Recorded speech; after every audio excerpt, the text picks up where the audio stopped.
Hey guys, I'm Rich from NeoWin, and today we're unboxing the HP Pavilion x360 14. So HP has a wide range of Pavilion laptops, and this is more on the mainstream to casual side of the business. So obviously Spectre is premium, and then you have Envy, and then you have Pavilion. Then on the baseline, you just have kind of HP branded, okay? And obviously X360 is a convertible. 14 means 14-inch display. And we're just going to pull this guy out because it's not in a very complicated box. Okay, and here we go. There's a lot of paperwork falling out, and we're just going to put that right in the back in the box. Let's also take a look at the charger that we get in here. There's the power cable. And whoops, that's falling out too. Everything's falling all over the place. And we have a standard barrel charger. I am against barrel chargers. 45 watts. Obviously, I guess it's considered to be a little lower powered. They sent me this and the NV13 clamshell at the same time. And that comes with a 65 watt charger, also a barrel charger.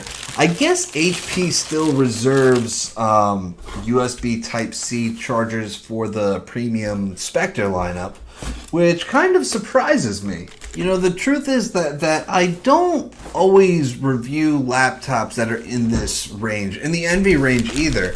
And it's really, and the only reason for that is mainly because companies just tend to seed their flagships more than they seed their mainstream devices, where, like, Lenovo sends the Yoga 900 series, HP sends the Spectre, stuff like that.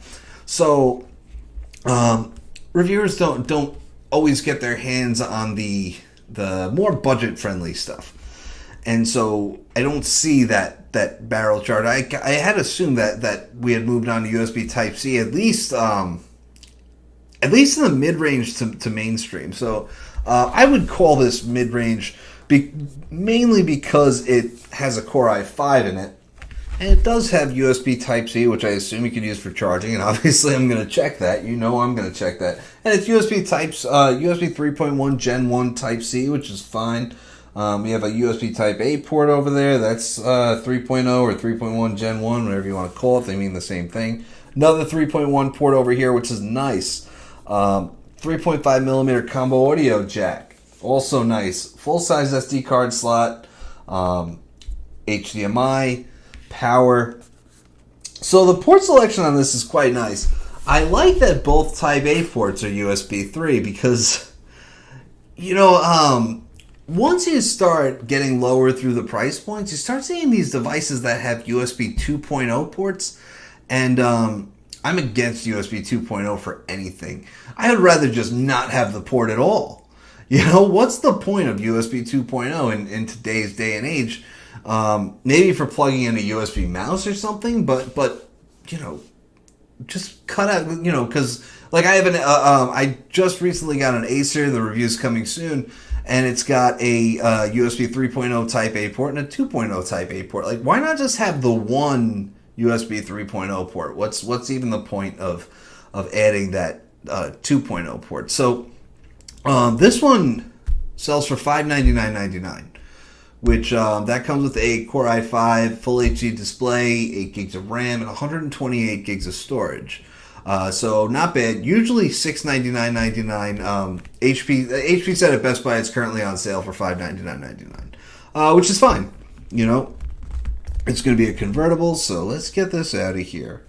And a couple things about the design. It comes in warm gold and mineral silver. So one thing that's different about this generation of the Pavilion is that HP started using these colors on the keyboard deck. It used to be more of a two-tone with gold on the outside, and then it would be silver on the inside. So now you have kind of a complementary shade of gold on the inside, and it's pretty nice. I gotta say, for $599, this seems like a really good deal. As long as you're okay with 128 gigs of storage, because it has that convertible form factor, which is always nice. And One thing that HP pointed out is an hourglass design. So from any side, you can see that it's indented here. So from any side, you can easily just open it up. And I don't know, I always appreciate that in laptops. I feel like that's something that gets overlooked, the ability to easily open the lid. You can see 14-inch display, webcam on top, no IR camera, Bang & Olufsen speakers. So you're going to have nice audio quality. It does not have speakers on the bottom. That's one thing you're cutting out. It's one thing that I've liked about HP convertibles is that they do tend to have those speakers on the bottom for convertibles, but not this one. So that's okay. It does have pen support. It doesn't ship with a pen. That's a sacrifice that you're almost always going to make at this price point, right? You're going to have to buy the pen separately, which is probably fine because you may or may not be using it for you may or may not be planning to use it with a pen. So at least you have that option of whether you want to spend money on that pen. So, like I said, ports, USB 3.0 Type A, 3.5 millimeter combo audio. Here's your power button over here, right here on the side. Doesn't make sense to put it on the keyboard when it comes to convertibles. Okay, and over here we got plenty. Full-size SD card, USB 3.1 Gen 1 Type C, USB 3.1 Gen 1 Type A, and HDMI. So, yeah, one thing that's always nice about these lower priced devices is that they seem to have a ton of ports. Ports that have been abandoned on higher priced devices. So it's kind of cool to see. Aluminum keyboard deck, aluminum body. So it's pretty much what you'd expect it to be, right? 360-degree hinge. You can fold it however you want, and you can do lots of stuff with it. So the starting price on this unit is actually $499, and that's why they pointed out that it's on sale for $599 right now. This one, because the starting price, it has the same 8 gigs of RAM and 128 gigs of onboard storage, but it has a Core i3. I never recommend a Core i3. Always go for an i5. i5 performance is pretty good for most people. You're going to be just fine with an i5. And the integrated graphics that are on board with this guy. There's also an $899 model, still full HD display, but it has 12 gigs of RAM and 256 gigs of storage. I don't know where they come up with 12 gigs of RAM. I see a lot of 8, see a lot of 16, but 12 is a little more rare. So that's cool. I prefer convertibles with pen. If I was to buy this thing, I would also buy a pen. The only problem is that there's no real means of pen storage here. Something I've noticed with a few HP devices in the past, the lack of pen storage options. The display does not seem to be incredibly bright. I believe it's 250 nits, so we can jack this up. And I'm using I just pulled this. I have a thing on my desk. And it's just filled with, like how most people on their desk have like a stand with a whole bunch of pens. Mine are PC and tablet pens. I don't have a single actual ink pen in there, but I just pulled one out and it worked. We have Windows Ink. It's not showing me the ink icon, which is kind of dumb. All right, but we should be able to pull up the Windows Ink Workspace. I said this on another video that I did, is that Windows Ink is actually pretty good. As hard of a time as I give Microsoft about the quality of Windows 10 on tablets, Windows Ink is pretty good. You can open up maps and draw a line between two places, and it'll make a driving road for you. You can open up photos. You can start writing on photos. I actually use OneNote a lot, and what I do is I'm just... like you'll see me in an event and I'll be sitting there just taking notes, handwritten notes. That's my thing. And I'm not going to sign in with an account. Screw this, it's not going to work.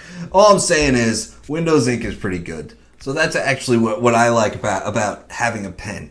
It's really cool to me. What I like about lower priced devices like this is that they don't bundle the pen, but they include the pen support on the device. And so if you want a pen, like you could buy the device, like you're kind of tight on cash. You can't spend, $1,000 on the Envy 2-in-1. So you go for the Pavilion, and you say, "Oh, I can't afford to buy the pen," you could just buy it later. And so you save the money now. You can buy it later. Your PC already has pen support, so you can use it.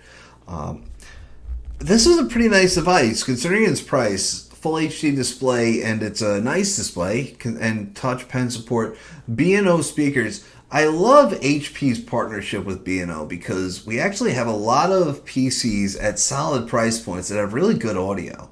And so, this is something that you might use to stream a Netflix movie or stream any movie you purchase or whatever. So now you kind of have that immersive streaming experience between the nice display, the loud audio, and it's good stuff. It's a well-built machine. So I'm going to have a review on this in a few weeks, so stay tuned for that. I'm Rich from NeoWin. Have a great night.